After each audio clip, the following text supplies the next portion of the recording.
monitoring spirits, haters, evil eye, all those things, all those people who challenge you, who don't believe in you, who pick apart your character and flaws and judge you in ways just to discourage you, they are your day one fans. They are your OG fans, okay?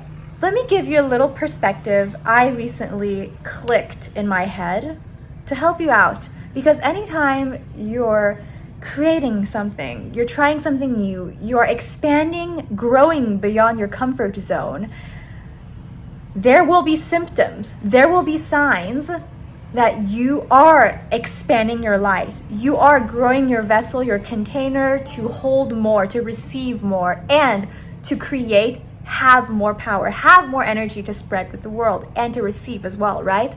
Anytime you have growth, anytime you pursue your creative desires, because we as human beings, we come to earth with an innate drive to receive, to create, to share, to embody the most authentic, empowered versions of ourselves and be appreciated for it. That is a form of love. That is a form of divine love. We have this innate craving, right? And when we can't pursue them in the correct ways or in healthy ways, because going through life, you will be challenged, you will be cut down, you'll be traumatized, and you will be so-called put in your place, critiqued, judged, hated, picked apart for being yourself. And a big test of every person's life is going beyond that, overcoming that. No human being lives a trauma-free life, okay? I don't care how much money you have, or how little, how much, or what kind of family you come from. We go through suffering as human beings.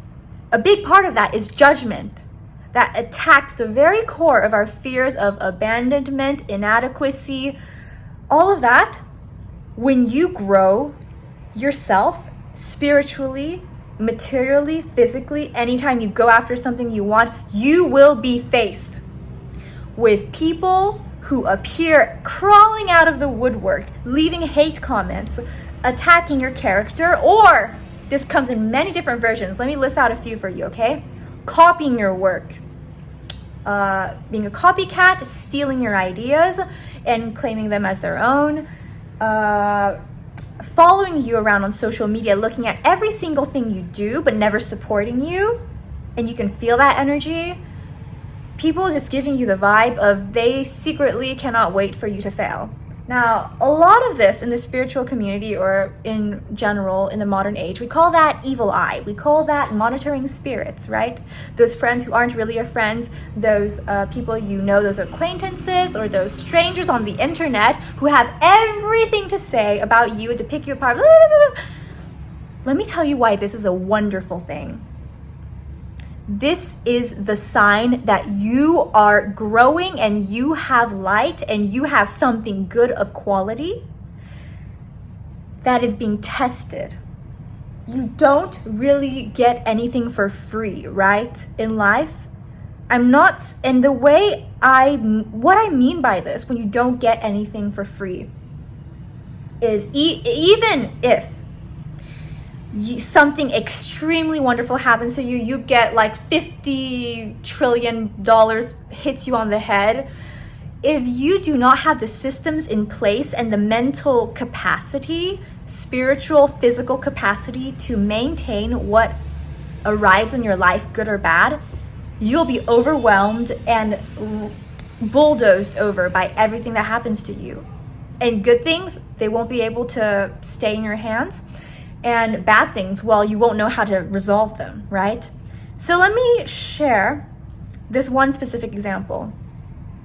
When I started growing my channel, sharing a lot about healing, a lot about what I learned as an artist and creative person, about human emotions and life, how to deal with a lot of these parts, obviously I'm going to trigger people.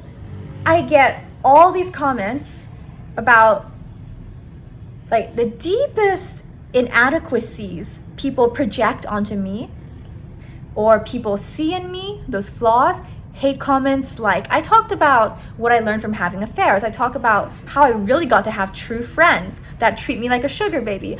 Things that offend a lot of people because they don't have that, or they secretly want it but don't feel they can get it. So then there comes all the garbage, all the junk, and here I am, the perfect target for them to unleash that upon. And that, I'm sure that has happened to you in some part of your life, right? Comments like, oh, I really don't see it that way. A girl with, I think, millions of subscribers, like over 1 million subscribers on YouTube, she copied one of my terms, and I'm actually really happy. I'm really blessed. I'm really honored and see this as a great sign. Did I want to get angry? Did I want to get pissed? Like, oh my God, you copied my idea, you copied my words. No. If your channel is struggling so much to grow that you need to look at some of what I make and then take some ideas from that, you're welcome. I donated towards you and your well-being. And when we help women, well, we flourish, right? Getting hate comments about my moral character, about how, oh, your channel isn't doing so well, but it's brave of you to keep trying. Listen, anytime you get a hate comment, anytime I get those sort of criticisms, I can smell their self-esteem through the screen. If you want to write something nasty about me online, I can smell your childhood, smell your inadequacies through the screen, okay? I can hear it in the inflection of your voice. And I honestly do not wish that upon anybody, because I used to be. There are moments in my life, same with everyone else, there are moments in my life where I have been a shitty human being and other people have been shitty towards me. And can people change? Can someone who used to do awful things as a parent transform, realize the mistake in their ways, become a wonderful parent later on? Yeah. Can a person who went through a huge phase of their life being someone who's like, oh, so awful, dependent, addicted, angry, transform, change, and become a wholly new, empowered, blossoming version of themselves? Heck yeah. And I wish that upon everyone. But the thing is, I don't go through life looking towards other people and expecting them, trying to control them to change or be a certain version of themselves for me. I understand the world changes depending on who I choose to be on this day, in this moment, and that is all that I have to give a fuck about, okay? So this is what I mean by when you get this sort of pushback, this resistance in anything you're trying to do that's new, that's beyond your comfort zone, that's challenging, it's going to throw darkness towards your light. It's going to trigger certain parts of you to see if you're really outgrown that. One example, have I had like stalkers, these sort of fanatic, angry behavior, energy directed towards me in the past? Have I gotten resentment, jealousy, anger directed towards me online or in person? Yeah, absolutely. But you know what? Harvest their energy. Use it as a sign that you are expanding and you have something of quality, right? Honey attracts both flies and bees and butterflies. My friend Savannah, hi Savannah, I love you so much, told me this about beauty. But I would say this applies to anything that is truthful, that is good and harmonious in this world. Anything that's going towards the light of us blooming, growing as an individual, but also collectively sharing that with the rest of the world. Anytime you're expanding beyond that, there will be pushback. And the thing is, it's not that you're going to go through life scared of this, right?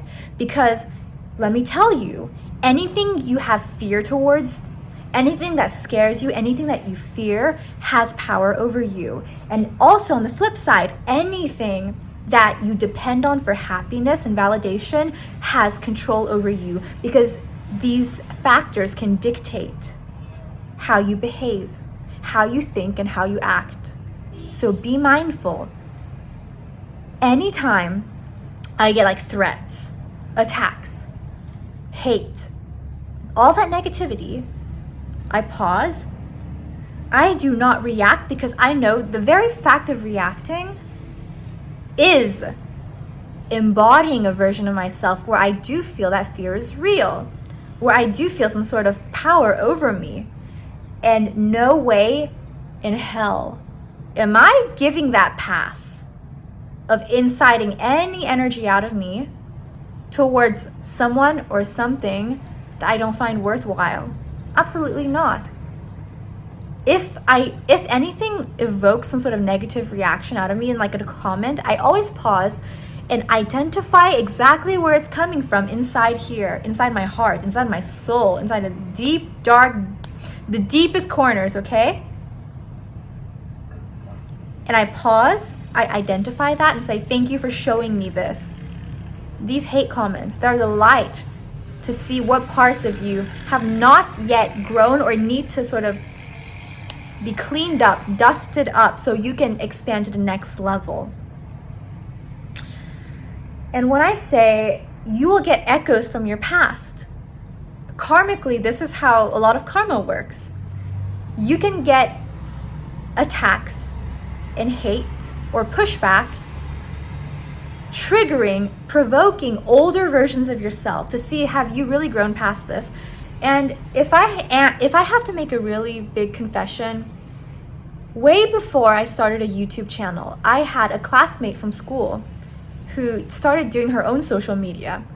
And I remember she was one of the popular girls in school, right? And back in school, I used to be very depressed. I had very low self-esteem. I certainly had some demonic attachments feeding off of me, all of that trauma crap. And with that level of self-esteem, I still hadn't grown past that. So one thing I used to do, to be brutally honest with y'all, because I don't feel ashamed of this, way before I started a YouTube channel, I would look at this popular girl from school, her social media channel, and I would purposely take time out of my day to go thumbs down all of her videos. Do you see how cringe this is? I used to do that when she had like 100, 200 subscribers. I would take time and energy out of my day. I would burn the half a calorie my finger took to tap dislike on all of her videos because I had this resentment and bitterness towards the popular girls, the pretty girls, the well-liked girls. But the thing is, they just weren't depressed like me. And it was up to me to fix that, you know? And I was deflecting all of this crap I had in here. And if she weren't there in my life, I would not have seen it. So I'm grateful to her. And I understand now, looking back, on why it's wrong, because now I'm getting the receiving end of all of this negativity. And I understand that this is a test towards the growth and a symptom, a byproduct of you going beyond your comfort zone and the older versions of yourself. And anytime you can harness people's energy, this is how a lot of celebrities, they create this sort of fake relationship dramas online. Back in decades ago, like in Hollywood, they would set up relationships between celebrities just to garner attention, right? Because attention is life force, attention is energy, attention is the modern day currency. For a lot of people, it is a huge form of currency. Now that media and press has become more decentralized. All of this I consider as a form of energy harvesting. I take that negativity and I use it to feed myself. I purify that and I feed myself, and I share with all of you, I share with the world how I do this so that you can do this for yourself. Because there is nothing as powerful as taking all of the crap the world throws at you and then turning it into gold. Eartha Kitt, she goes in an interview, throw shit at me and I will turn it into fertilizer. That is absolutely how I look at every negative aspect in my life. Because otherwise, what is the only other option? What? To cry and complain and whine and then just let it destroy you? No way in hell. That is not the life for me, okay? And what you'll realize eventually is a lot of these monitoring spirits, consider them your fans. A lot of these hate comments, consider them your energetic donors. They are donating energy towards you. Because if you were irrelevant, who would give a fuck? If you had nothing good of value or anything, even total assholes online or in real life, they get hate, they get energy. They can live off of that. They can pay their rent, feed themselves, buy clothes, go through life with that energy that's thrown at them, okay? Even horrible people in the media, celebrities, whatever, they are harnessing that energy you throw at them. So consider this mantra, okay? Allow me to share this beautiful mantra with y'all. Haters, monitoring spirits, all this pushback, they are your day one OG fans in disguise. When you think of it this way, a lot of the negativity you get, you will no longer react and be like, why are you treating me this way? It's not a you problem, honey. You are not the issue. They are throwing tomatoes at you, and you're going to turn them into a 5-star marinara and put it into Luigi's pizza beans. Okay, that's it for today. I want you to really pause and see all of these challenges in your life, whether it's from other people, from your pushback, feedback online, or critiques about whatever you're making, creating, calling you too much, not enough, crazy, or flawed in some way. Just know that we are human beings at the end of the day. And a big part of that is judgment. It's projecting our own fears of inadequacy and abandonment into others. And when people throw that negativity at you, it is a great sign that you have something incredible to share with the world, and you really got to go further into that direction. Do not run away from it. Like, go towards run towards what scares you, and embrace all of the hate you get, all that negativity, because they are literally your energetic donors. They're giving you their energy, their attention, their life force, and they are your number one OG fans. The one waiting for you to fail, the ones waiting for you to crumble, fall apart. They are your day one fans. And when you make it, they'll be like, oh yeah, I was watching her since she had less than 1,000 subscribers. Okay, now go out there and be an absolute badass. Because if you're watching this, I know you can. I know you can. And here's a view of the Nile to send you some energies of divine fertility, flow, and all of that good stuff in life, okay? I love you so much. And I'll see you soon for next video, okay? Bye. Oh, by the way, you can find me on Instagram under La Princesse des Beaux-Arts, where I share my writing, thoughts, art, whatever, adventures. And if you want to call me, you can book that below. See y'all very soon. I wish you all a beautiful life, because every human being deserves that. Bye. Au revoir.